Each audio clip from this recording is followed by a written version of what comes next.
tips para sa mga walang pambili o wala ng feeds mga idol. So karne ng isda ay pwede na yan. At bukod pa dyan ay bibilis pa, nalalaki ang ating mga alaga at tataba.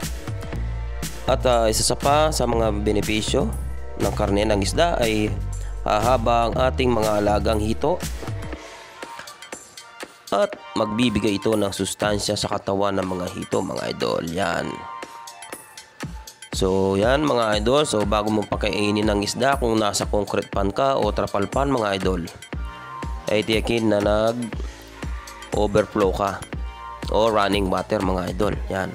Para hindi ito mangamoy sa ating pan at hindi ito magdulot ng peste sa ating trapal pan or sa ating concrete pan.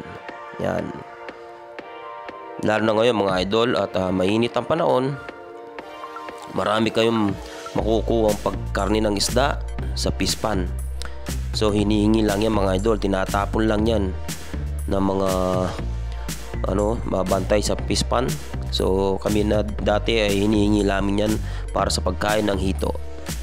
Kaya kahit hindi kami bumili ng feeds, ay siguradong may pagkain ng mga hito at tataba pa ng gusto.